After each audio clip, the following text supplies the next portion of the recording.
Hello. In this lesson, we're going to talk about wedging our clay, which is very, very important for all steps of the process. We have our bag of clay here, standard 103, and I'm on my piece of canvas. Got a chunk of clay about the size of a grapefruit, and I'm going to use the heels of my hands to push down and away. First thing I'm going to do is make it into a sphere.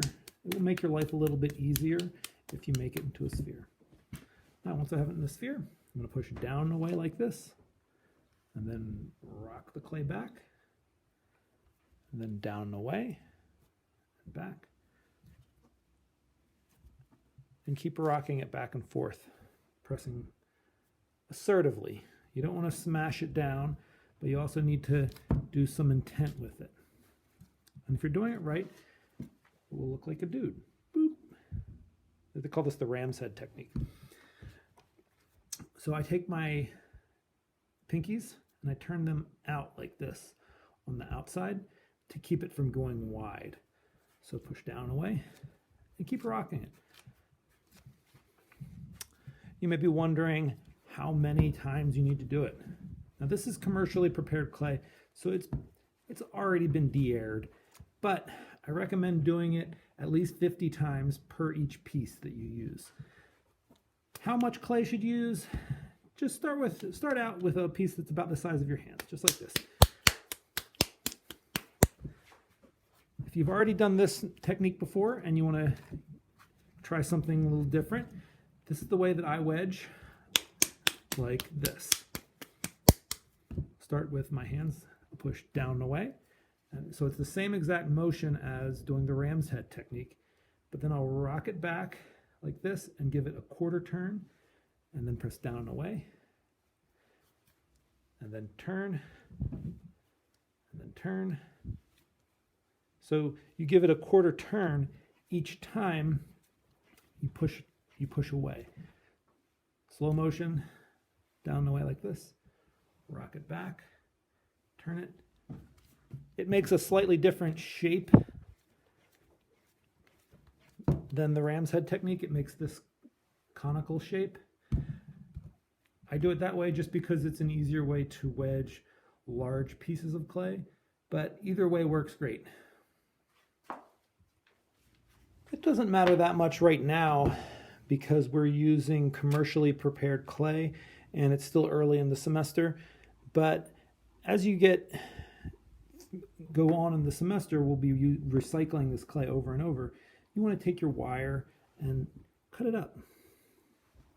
This makes it a homogeneous lump of clay, and you can find any hard chunks that you may have in there. And then you wedge it again.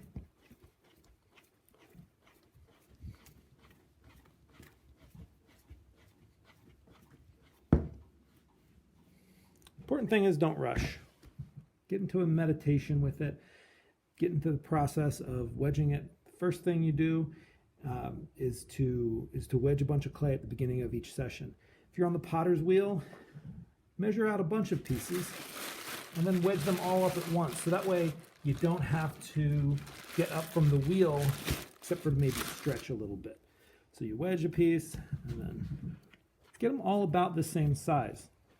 If you can get them the same size, it'll make your life easier while you're on the wheel because they'll all be about the same height. So take your time, wedge your clay. If you have any doubts, if you've done a good job, cut it in half. You shouldn't have any air bubbles in there. If you have air bubbles, it will look like this. All right, so wedge 50 times per piece. Let's say you're at the end of your session and you have some really, really soft clay. This is the clay that was being used on the potter's wheel. So it's very, very soft.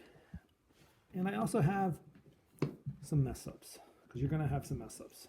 This is the earthenware clay, bone dry. Remember, our dairy equivalencies should be about the consistency of Parmesan, right? And I have my coffee can. So all of this can become clay again. And with this, but you got to come at it different ways. With this, what I like to do is, don't forget about it, but I'll smash it down onto my canvas to dry.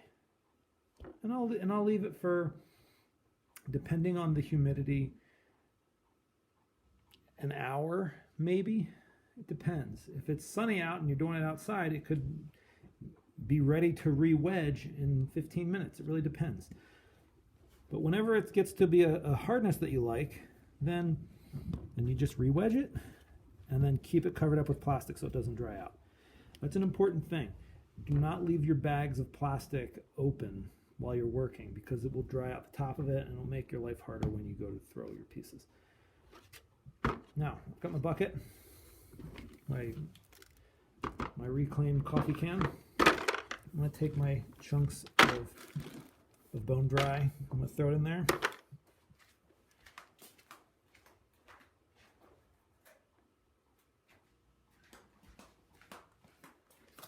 And I'm going to add just a little bit of water. This is called slaking, S-L-A-K-E. I usually will keep a little bit of water in there, and that will turn back into slip. Remember, slip is about 50% water, clay is about 25% water. And you leave this overnight, and when you come into your studio or wherever you're working, this will be slip. Then what we'll do is we will stretch it in on our used t-shirt to turn back into clay, into soft clay. But this is recycling. You got to make sure you recycle your clay.